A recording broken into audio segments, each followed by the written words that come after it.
Hello दोस्तों, bank में job का ड्रीम देखने वालों के लिए गुड न्यूज़ आज मैं इस वीडियो में लेकर आई हूँ, क्योंकि बीओबी बैंक ऑफ बड़ौदा ने निकाली है 2500 लोकल बैंक ऑफिसर्स की वैकेंसी और वो भी पूरे ऑल ओवर इंडिया में। लेकिन क्या आप इस वैकेंसी के लिए एलिजिबल हैं या फिर आप कौन से स्टेट से अप्लाई कर सकते हैं?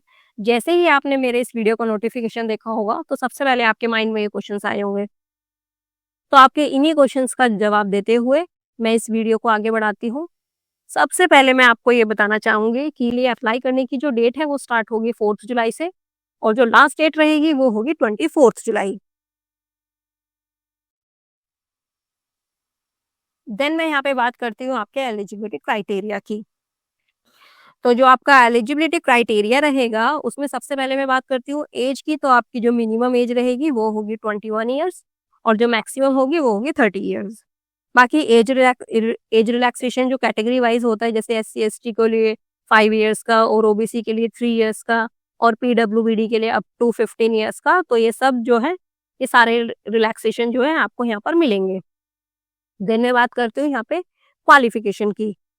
तो इसके लिए अप्लाई करने के लिए सबसे पहले आपके पास ग्रेजुएशन होनी चाहिए। आपकी जो ग्रेजुएशन है वो किसी भी स्ट्रीम में हो सकती है और साथ ही अगर आपके पास CA की डिग्री है, आपके पास कोस्ट अकाउंटेंट है, आप इंजीनियर हैं, आप मेडिकल लाइन से हैं, तो आप वो भी यहाँ पे क्या है, यहाँ पे इसके लिए अप्लाई कर सकते हैं। देन मैं बात करूँगी अगर यहाँ पे, तो जो फाइनल ईयर के कैंडिडेट्स रहेंगे, वो यहाँ पे अप्लाई नहीं कर सकते, वो इसके लिए एलिजिबल नहीं है। इसके बाद आपके पास इस वैकेंसी के लिए LBO की जो वैकेंसी है, लोकल बैंक ऑफिसर की जो वैकेंसी है, इसके लिए अप्लाई करने के लिए आपके पास मिनिमम 1 ईयर का एक्सपीरियंस होना चाहिए किसी भी शेड्यूल्ड बैंक में या फिर रीजनल रूरल बैंक में या फिर RBI के सेकंड शेड्यूल के अंदर जो भी बैंक आते हैं, जैसे कि लाइक HDFC, एक्सिस, ICI हो गया, ये सारे जो बैंक हैं इसमें आपके पास 1 ईयर का मिनिमम एक्सपीरियंस होना चाहिए as a officer grade. Then अब यहाँ पे कौन से बैंक जो हैं जिनका एक्सपीरियंस यहाँ पे वैलिड नहीं होगा, मैं वो बता देती हूँ।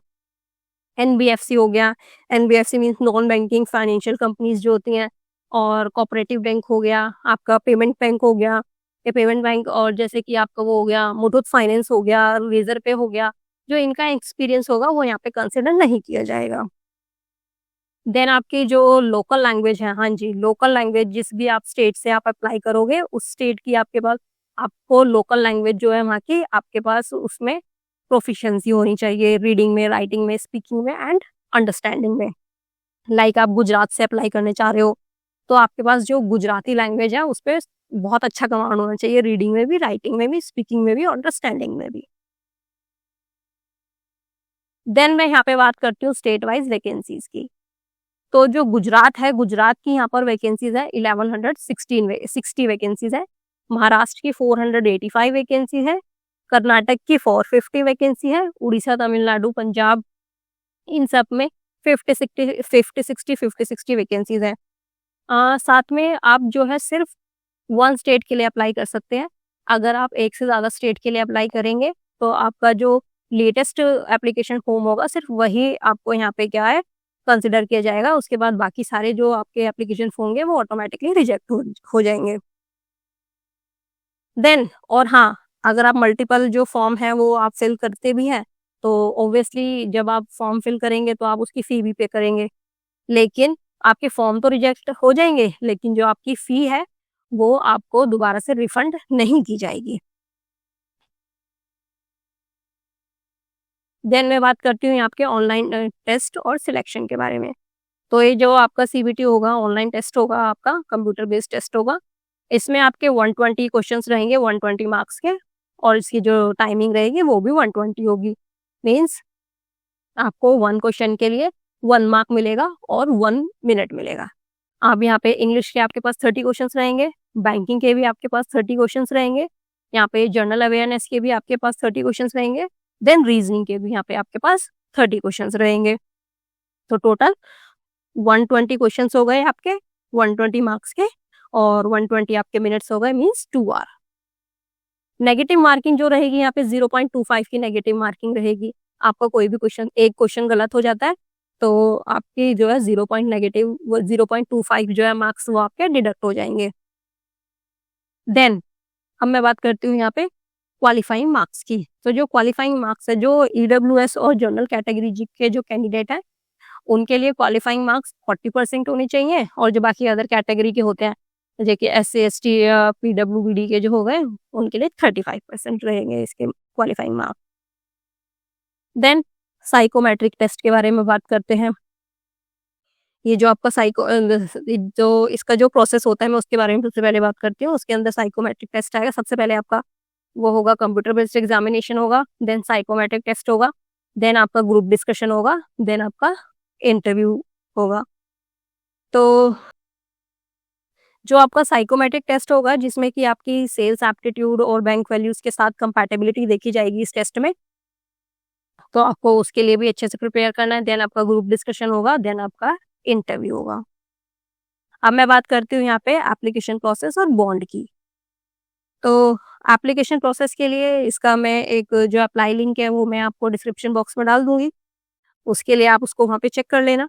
देन मैं बात करती हूँ यहाँ पे इसकी फी की। तो जो जनरल OBC और EWS कैंडिडेट रहेंगे उनके लिए 850 फी रहेगी, और 175 अदर मतलब जो कैंडिडेट उसके हैं कैटेगरी के हैं SC ST PWBD के जो कैंडिडेट हैं उनके लिए 175 रहेगी।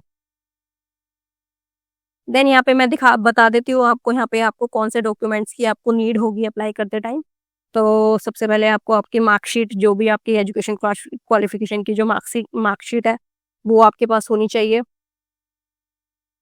ग्रेजुएशन की मार्कशीट। देन आपके पास आपका एक्सपीरियंस का प्रूफ होना चाहिए। देन आपके पास लैंग्वेज प्रूफ होना चाहिए। लैंग्वेज प्रूफ आपके पास क्या होगा, जो आपकी जो 10th की मार्कशीट होगी वही आपका लैंग्वेज का प्रूफ बनेगा, क्योंकि उसी में ही आप दिखा सकते हो कि जो आपकी जो लैंग्वेज है वो आपके पास सब्जेक्ट था वहाँ पे। देन आपके फोटो और सिग्नेचर जो कि स्कैन होंगे। देन आपके पास यहाँ पे आपका सिविल का स्कोर होना चाहिए 680+, जो कि जिसकी रिक्वायरमेंट आपको ज्वाइनिंग के टाइम पे होगी। और हाँ जी, यहाँ पे एक आपका बॉन्ड साइन होगा जो कि 5 लाख का बॉन्ड होगा, सर्विस बॉन्ड होगा, जो 3 इयर्स के लिए मैंडेटरी होगा। मीन्स क्या है कि अगर आपको मतलब जब आपकी ज्वाइनिंग हो जाती है तो उसके बाद 3 इयर्स आपको जॉब करनी ही करनी है।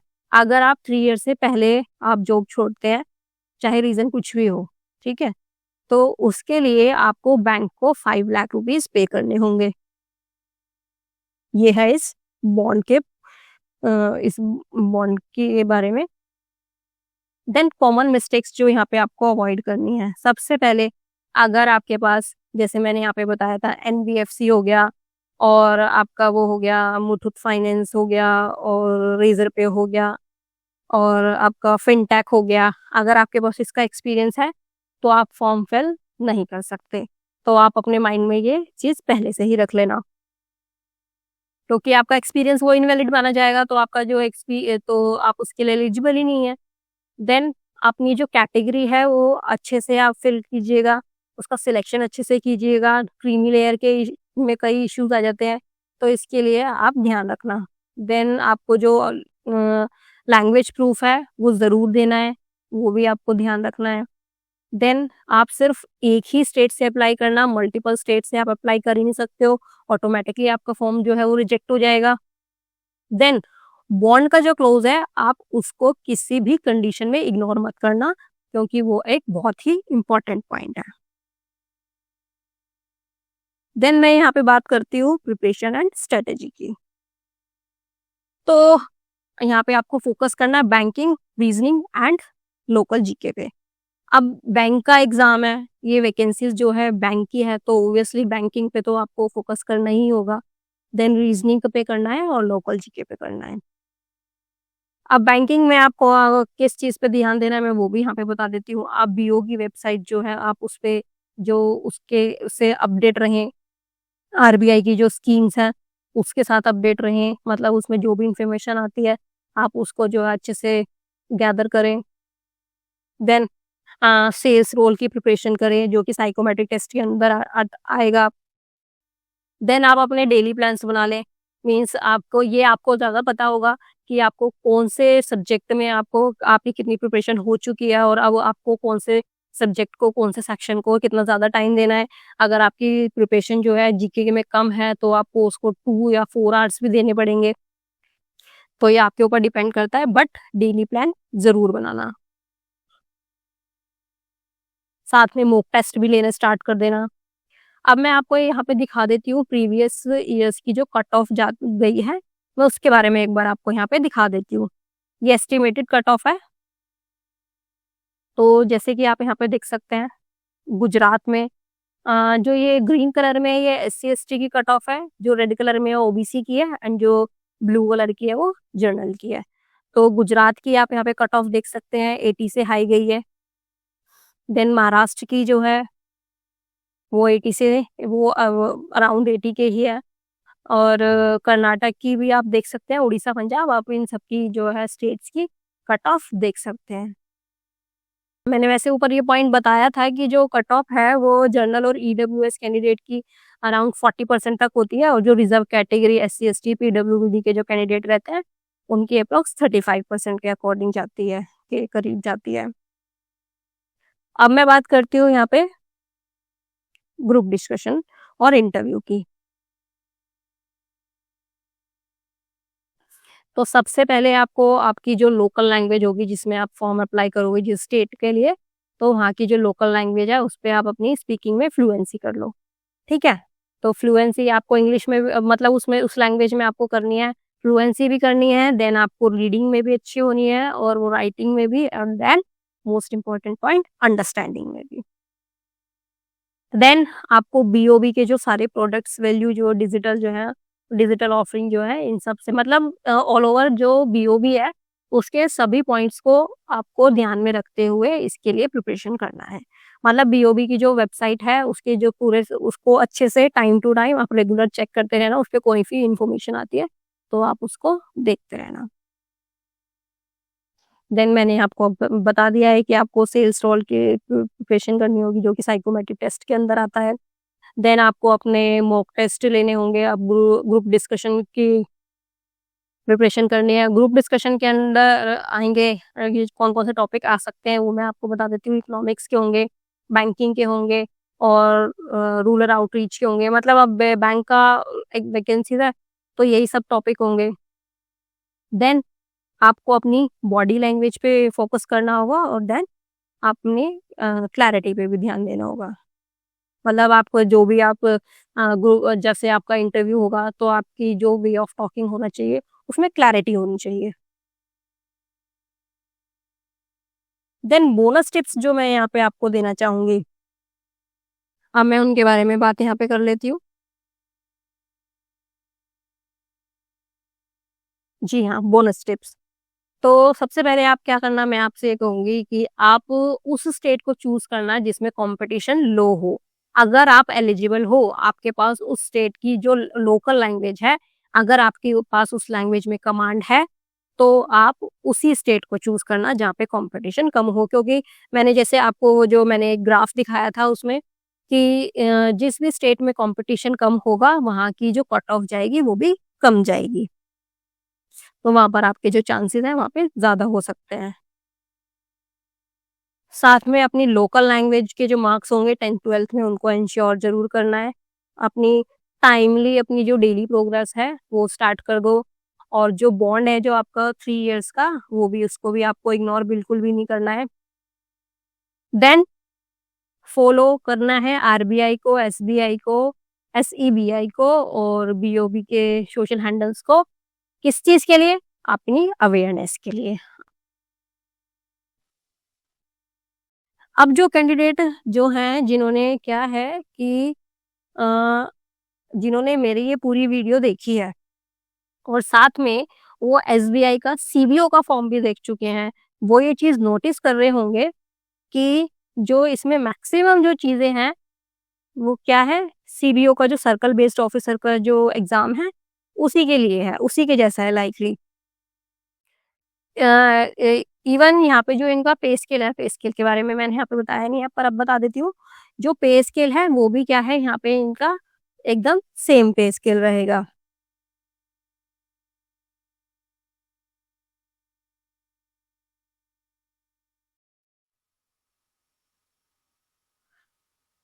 और हाँ, एक इम्पोर्टेंट पॉइंट जो मैं आपको ये बताना चाहूँगी, एलिजिबिलिटी में ये पॉइंट आएगा।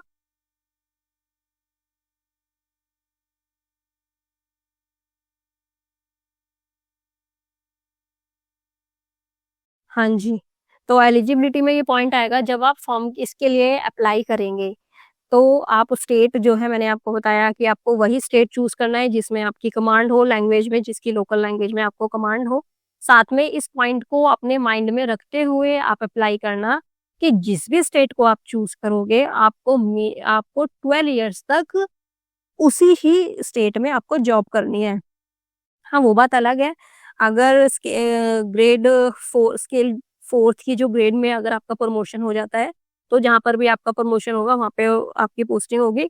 लेकिन अदरवाइज़ अगर आपकी पोस्टिंग नहीं होती है तो 12 इयर्स तक आपको उसी स्टेट में जॉब करना होगा। एक बार मैं आपको इसका ऑफ़िशियल नोटिफ़िकेशन भी दिखा देती हूँ। ये देखो, ये आपका ऑफ़िशियल नोटिफ़िकेशन है। यहाँ पे इसकी रजिस्ट्रेशन डेट जो स्टार्ट मैंने आपको बताई 4th जुलाई है और लास्ट डेट 24th जुलाई है। फ़ी पे करने की जो डेट है वो भी 4th जुलाई तक ही रहेगी।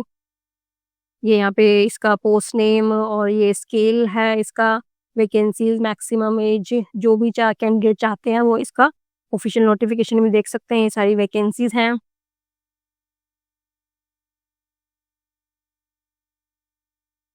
जैसे देखो, मैंने अभी आपको बताया कि जो 12 इयर्स तक आपको उसी स्टेट में जॉब करनी होगी जहाँ पे भी आपकी पोस्टिंग होगी। देन अगर बाद में आपका प्रमोशन हो जाता है, तो आपकी पोस्टिंग जिस स्टेट में होगी आप वहाँ पे जॉब कर सकते हो, लेकिन अदरवाइज़ आपको 12 इयर्स तक वहीं पर जॉब करनी होगी। तो दोस्तों, ये थी बैंक ऑफ बड़ौदा की लोकल रिक्रूटमेंट की पूरी इन्फॉर्मेशन। लेकिन हाँ, याद रखना है कि फॉर्म भरने से पहले ये सारी बातें जो है अच्छे से याद कर लेनी है, अपने माइंड में रख लेनी है। अगर अभी भी आपको कोई डाउट है तो कमेंट में ज़रूर पूछ लेना, क्योंकि मैं जो है आपके सारे क्वेश्चंस के आंसर देने के लिए अवेलेबल रहूँगी। साथ में मैं आपको पर्सनली रिप्लाई भी करूँगी अगर आपके क्वेश्चंस होंगे तो। और हाँ, अगर आप चाहते हो कि अगली बार फॉर्म भरने से पहले गलती ना हो, तो चैनल को सब्सक्राइब ज़रूर करना। टेलीग्राम पे जुड़ना, टेलीग्राम मेरा जो चैनल है उसको जॉइन कर लेना। फुल पीडीएफ जो उसके अलर्ट होंगे, मेरे जो सारे अलर्ट होंगे वो सारे आपको टेलीग्राम चैनल पर मिलेंगे। तो मिलते हैं अगली वीडियो में। किस स्टेट से आप अप्लाई कर रहे हैं, ये मुझे कमेंट में ज़रूर बताना। मिलते हैं अगली वीडियो में, तब तक के लिए धन्यवाद।